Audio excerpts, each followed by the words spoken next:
Hi hello നമസ്കാരം. അപ്പോൾ ഇതാ ഇന്ന് കുറച്ച് ദിവസങ്ങൾക്ക് ശേഷം ഒരു ലോങ് വീഡിയോ ആയിട്ട് വന്നതാണ് കേട്ടോ. ഷോർട്സ് കുറേ ഇട്ടിട്ടുണ്ടായിരുന്നു, അപ്പോൾ മനസ്സിലായിട്ടുണ്ടാകും ഇത് എവിടെയാണെന്നൊക്കെ. കക്കാടംപൊയിലെ റിസോർട്ടിലാണുള്ളത്, ഫോർച്യൂൺ വില്ല റിസോർട്ടിലാണുള്ളത് കേട്ടോ. അപ്പോൾ ഞങ്ങൾ എബിലിറ്റി എന്നുള്ള കുറച്ച് പേര് അങ്ങനെ പോയതാണ് കേട്ടോ. രാവിലെ തന്നെ മഞ്ഞത്ത് കുരിശുമല കയറാൻ പോകണം എന്നൊക്കെ പറഞ്ഞിട്ട് ഉള്ള ഒരുക്കാണ് കേട്ടോ. എന്തായാലും രാവിലെ 5 മണിക്കൊന്നും ഒരുങ്ങി ആയില്ല. 6 മണിയൊക്കെ കഴിഞ്ഞിട്ട് പിന്നെയാണ് എല്ലാവരും ഇറങ്ങുന്നത് കേട്ടോ. ഞാൻ കക്കാടംപൊയിൽ പോയ സമയത്ത് എനിക്ക് ജലദോഷമാണ്. ഇപ്പോൾ ഈ വോയിസ് കൊടുക്കുന്ന സമയത്തും എനിക്ക് നല്ലോണം ജലദോഷം പിടിച്ചിട്ടുണ്ട്. അതുകൊണ്ട് തന്നെ സൗണ്ടിൽ നല്ല മാറ്റമുണ്ട്. ഇനിയിപ്പോൾ അന്ന് പിടിച്ച ജലദോഷം ഇതുവരെ മാറിയില്ലേ എന്ന് തോന്നണ്ട. എനിക്ക് ജലദോഷം ആഴ്ചക്ക് ജലദോഷം കൊണ്ട് വരുന്നതാണ്. അതുകൊണ്ട് തന്നെ അന്ന് ഉണ്ടായത് അന്ന് മാറി, ഇത് വീണ്ടും വന്നതാണ്. അപ്പോൾ ഞങ്ങൾ പോകുന്നത് ഒരു ഇന്നോവയിലും 4 സ്കൂട്ടിയിലായിട്ടാണ് കേട്ടോ. അപ്പോൾ അങ്ങനെ യാത്ര തുടരുകയാണ്. അപ്പോൾ അങ്ങനെ കുരിശുമലൻ്റെ അവിടെ എത്തിയപ്പോൾ പിന്നെ ഞങ്ങളെന്തായാലും കയറിയിട്ടില്ല. ഞാൻ പിന്നെ അതുപോലെ 4 പേര്, ഞങ്ങൾ 5 പേരുണ്ടായിരുന്നു കയറാത്തതായിട്ട്. ഈ ഒരു കുരിശുമല കയറിയവർ ഉണ്ടെങ്കിൽ, വീഡിയോ കാണുന്നവർ കയറിയവരുണ്ടെങ്കിൽ അവരെ എക്സ്പീരിയൻസ് ഒന്ന് കമൻറ്റ് ചെയ്യണേ. അവർ മുകളിൽ പോയ സമയത്ത്, മല കയറിയ സമയത്ത് ഞങ്ങളെ എൻജോയ്മെൻറ്റ് ഇതാ ഈ ഗിറ്റാറിലായിരുന്നു. ഞങ്ങൾ പിന്നെ കുരിശുമല കയറി വന്നതിന് ശേഷം, അവിടെ പോയി വന്നതിന് ശേഷം ഞങ്ങൾ നേരെ റിസോർട്ടിലേക്ക് വന്ന്.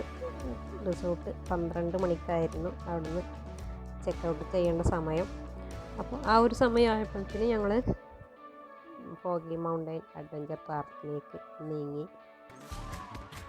ഫോഗി മൗണ്ടൈൻ റിസോർട്ടിലെ ആ പാർക്കിലെ ആ ഒരു സർവീസ്, അത് ഭയങ്കര ഒരു സംഭവമാണ് കേട്ടോ. ഞാൻ ഇതുവരെ എവിടെയും കണ്ടിട്ടില്ല അങ്ങനെ ഒരു സർവീസ്. കാരണം അത്രയും നമുക്ക് എന്ത് ചെയ്യണം എന്ന്, നമുക്ക് ഇത്ര ബുദ്ധിമുട്ടി റൈഡിൽ കയറണം എന്നൊക്കെ നമുക്ക് ആഗ്രഹം ഉണ്ടെങ്കിലും കഴിയോ എന്നുള്ളൊരിതായിരുന്നു. പക്ഷേ നമുക്ക് ധൈര്യം ഉണ്ടെങ്കിൽ അവർക്ക് അതിനേക്കാളുള്ള ധൈര്യമാണ്. ഞാൻ മുമ്പ് ഇങ്ങനെ റോപ്പ് വേയിൽ കയറാൻ വേണ്ടിയിട്ട് ഒരുങ്ങി പോയിട്ടുണ്ടായിരുന്നു കേട്ടോ, വേറൊരു പാർക്കിലും. അപ്പോൾ അവിടെ നിന്ന് അങ്ങനെ അവർക്ക് സമയമില്ല, നമ്മളെ കയറ്റുമ്പോൾ ഒരുപാട് സമയം വൈകും എന്നൊക്കെ ഉള്ളത് കൊണ്ട് തന്നെ അവർ അന്ന് കയറാൻ പറ്റൂല എന്നാണ് പറഞ്ഞിട്ടുണ്ടായിരുന്നത്. അപ്പോൾ ഇവിടെ ചെന്നപ്പോൾ നമ്മൾ ആദ്യം വിചാരിച്ചു സിപ്പ് ലൈനൊക്കെ കയറണമെങ്കിൽ കുറേ ബുദ്ധിമുട്ടാണ്, അപ്പോൾ പറ്റുന്നുണ്ടാവില്ല. പക്ഷേ അവരോട് ആഗ്രഹം പറഞ്ഞപ്പോൾ തന്നെ റോപ്പ് വേ കയറാൻ വലിയ പ്രശ്നം ഉണ്ടായിരുന്നില്ല. എങ്കിലും ഇന്നൊക്കെ എടുത്തൊക്കെ ആയിട്ടുണ്ടായതുകൊണ്ട് കുറച്ചൊക്കെ ബുദ്ധിമുട്ടുണ്ട്. എന്നാലും അവരോട് ഇങ്ങനെ സിപ്പ് ലൈൻ കയറാൻ ആഗ്രഹമുണ്ട് എന്ന് പറഞ്ഞപ്പോൾ തന്നെ എന്തായാലും നമ്മൾ കയറിയിട്ടേ പോകുള്ളൂ, നമുക്ക് വൈകുന്നേരം ആണെങ്കിൽ കുറച്ച് തിരക്ക് കഴിഞ്ഞിട്ട് നോക്കാം എന്ന് പറഞ്ഞു.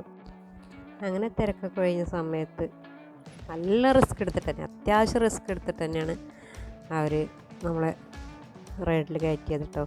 കാരണം റോപ്പ് വേയിൽ അങ്ങോട്ട് പോയിട്ട് പിന്നെ ചെറിയ സിപ്പ് ലൈനിൽ ഇങ്ങോട്ട് തിരിച്ച് പോരുക എന്നുള്ളതൊക്കെ നല്ല റിസ്ക് തന്നെയാണ്.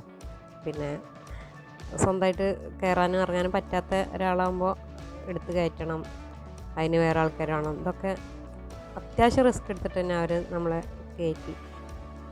അപ്പം അങ്ങനെ അഡ്വഞ്ചർ റൈഡിലൊക്കെ കയറണം ആഗ്രഹമുണ്ട്. ഞാനങ്ങനെ കയറും, ഈ വീൽ ചെയറൊക്കെ ആയിട്ട് ഞാൻ കയറാൻ ബുദ്ധിമുട്ടല്ലേ എന്നൊക്കെ ചിന്തിക്കുന്ന ആരെങ്കിലും ഉണ്ടെങ്കിൽ ഫോഗി മൗണ്ടൈനിൽ പോയിക്കോളും. നല്ല സൂപ്പറായിട്ട് അടിപൊളിയായിട്ട് റൈഡിലൊക്കെ കറങ്ങാം.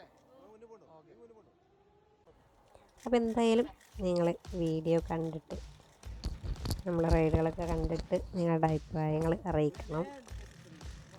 വീഡിയോ കാണുന്ന ആരെങ്കിലും ചാനൽ സബ്സ്ക്രൈബ് ചെയ്യാതെ കാണുന്നുണ്ടെങ്കിൽ ചാനലൊന്ന് സബ്സ്ക്രൈബ് ചെയ്യാം. അപ്പോൾ അടുത്തൊരു വീഡിയോ ആയിട്ട് വീണ്ടും കാണുന്നത് വരെ thanks for watching. Bye bye.